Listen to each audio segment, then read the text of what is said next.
Basically Godavari Banakacherla project అనేది ఏదైతే ఉందో ఇవన్నీ కూడా how it should be done అనేది most important thing, when it should be done అనేది అనదర్ ఇంపార్టెంట్ థింగ్. బేసికలీ ఏంటంటే వ్యవసాయానికి సంబంధించి శ్రీశైలం నుంచి నీళ్లు పైకి నాగార్జున సాగర్కు పంపించాల్సిన అవసరం లేకపోతే రాయలసీమ ప్రాంతం మొత్తం శ్రీశైలం నీళ్లు వాడుకోగలిగే స్వేచ్ఛ రాయలసీమకు ఉంటే అప్పుడు ఇంకా నీళ్లు పైకి పంపించాల్సిన అవసరం లేదు. ఆ నీళ్లు రాయలసీమ వాడుకునే పూర్తి పరిస్థితి వస్తుంది. కానీ శ్రీశైలం నుంచి నాగార్జున సాగర్కు ఏదైతే నీళ్లు పోతాయో అవి పోలవరం ఎక్సెస్ వాటర్ను మనం త్రూ పోలవరం కెనాల్ ఇప్పుడు ఏదైతే వస్తూ ఉన్నాయో నీళ్లు, ఆ పోలవరం కెనాల్ను మనం ఇంకా కొంత ఫర్దర్ వైడనింగో లేకపోతే ఇంకా కొంత డీపెనింగో ఇంకోటో చూసుకొని ఆ జూన్, జూలై, ఆగస్టు, సెప్టెంబర్ ఆ 4 నెలల్లోనే ఓవర్ఫ్లో అనేది ఎక్కువగా ఉంటుంది.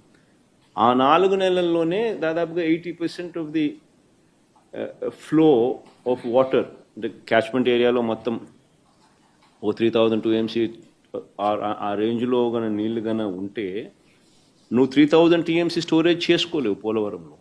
Polavaram storage capacity is only 190 TMCని. సో ఆ నీళ్లు ఆ జూన్, జూలై, ఆగస్ట్, సెప్టెంబర్ పీరియడ్లోనే నీళ్లు నువ్వు తీసుకురాగలగాలి.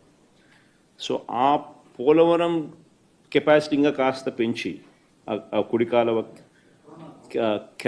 పోలవరం కెనాల్ కెపాసిటీని ఇంకా కాస్త పెంచి దాన్ని ఫర్దర్ వైడనింగ్ చేసు, డీపెనింగ్ చేసు ఆ నీళ్లు తీసుకొని వచ్చి కృష్ణాకు నువ్వు సప్లిమెంటేషన్ చేయగలిగితే, కృష్ణా ఆయకట్టుకు నువ్వు నాగార్జున సాగర్కు వెళ్ళి నీళ్లు ఏదైతే ఆయకట్టుకు ఇవ్వాల్సిన అవసరం ఉన్న పరిస్థితి ఏదైతే అదర్వైజ్ శ్రీశైలం నుంచి జరిగేదో అది అక్కడి నుంచి కాకుండా ఇక్కడి నుంచి నువ్వు సప్లిమెంటేషన్ చేయగలిగితే అప్పుడు ఆ నీళ్ళు అక్కడ మిగులుతాయి. అది ఓవరాల్ విజన్. సో ఆ విజన్ జరగాలి అని అంటే ఫస్ట్ చేయాల్సింది ఉన్న పోలవరం కెనాల్ను వైడన్ చేసి డీపెన్ చేసుకోవడం. అది first phase. So phase by phase slowly తీసుకుంటూ రావాలి. అంతా ఒకేసారి తీసుకొని వచ్చి అంతా ఒకేసారి చేసి ఒకేసారి పెట్టే కార్యక్రమం ఒకేసారి చేయలేము కూడా. ఫేజ్ బై ఫేజ్ గ్రాడ్యువల్గా చేసుకుంటూ పోవాలి. సైమల్టేనియస్లీ అది చేసే కొద్దీ శ్రీశైలం నీళ్ళు అక్కడ మిగులుతాయి. సో అక్కడ కూడా శ్రీశైలం నీళ్ళు కూడా అక్కడ తీసుకొని పోవాలని అంటే అక్కడ కూడా